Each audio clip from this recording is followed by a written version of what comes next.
on WECT.com. Doctors gave an unborn baby a 1% chance of living actually till birth. Well, Imogen Arbia beat those odds. She has Turner syndrome, which means she faces a list of problems. Tonight, WECT's Chelsea Donovan shares her inspiring story of hope.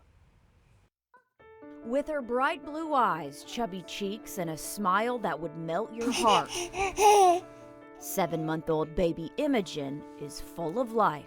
But Imogen wasn't supposed to ever make it into her parents' arms. In fact, doctors told Nick and Renee Arbia she had only 1% chance of being born alive. Well, you're going to have to prepare for her birth. And the prepare kind of really stuck with me. At 18 weeks into her pregnancy, Renee got some unexpected news during her first ultrasound. She came in and told me that the baby had a cystic hygroma, which is a fluid-filled sac right behind her head. And she said there was some more issues with her heart and her kidneys. Overwhelmed with emotions, Renee immediately called Nick. It was like my wife's ringer calling me at a time she just normally doesn't call me. And I was eating at the time and it just stuck right there. Nick would soon find out he would have to digest much more than just his lunch. Everything you could imagine was wrong with their unborn baby.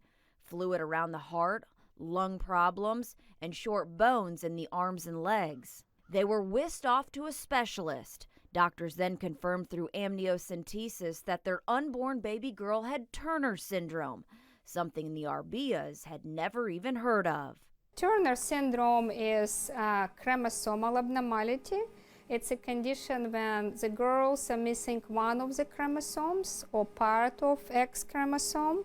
Dr. Katerina Kotlarevska is an endocrinologist at the Nunnally Pediatric Specialty Clinic at New Hanover Regional Medical Center. She's also baby Imogen's doctor. Kotlarevska said this rare condition only affects girls that 99% of the time never make it into the world. Actually, a lot of babies who have this condition, but they never live to term, and more babies die before they are born. Grim, bleak news the Arbias were facing.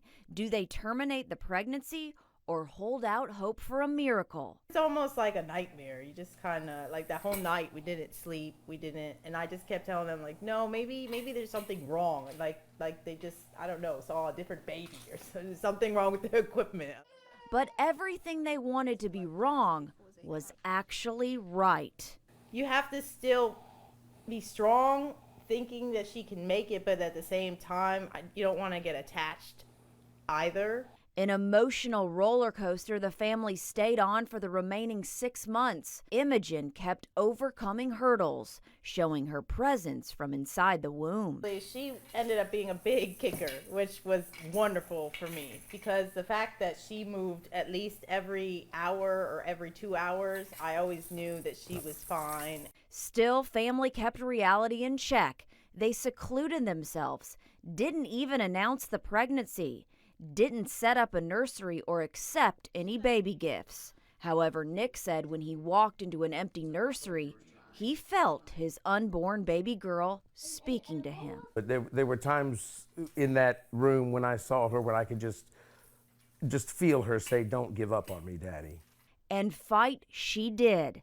With her heart rate dipping at each contraction, doctors had to perform an emergency C-section on July 11th, 2016. I knew if she could just get here and be in our arms that she would be fine. Butterfly, spider, dragonfly. Fast forward 6 months, Imogen grins with her older brother Xavier by her side. She does have the classic Turner syndrome traits: swollen feet and hands, and webbing around the neck. Yeah, just that little bit. She also has a wide chest and neck and isn't growing as fast as she should. But for the Arbias, she's their little miracle baby and bundle of joy that they never thought they'd have.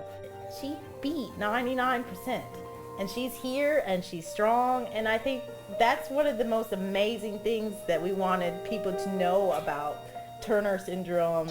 I'm really, really proud of her. She worked really hard, and I worked really hard to bring her into this world. Now, Dr. Kotlarewska also says that girls with Turner syndrome normally never make it over 5 feet tall unless they have growth hormones, and they usually all have problems going into puberty, hearing issues, cognitive issues, and learning disorders. For Imogen, she's on a monthly maintenance schedule that monitors her heart, lungs, and kidneys. She will more than likely start growth hormones in the next year.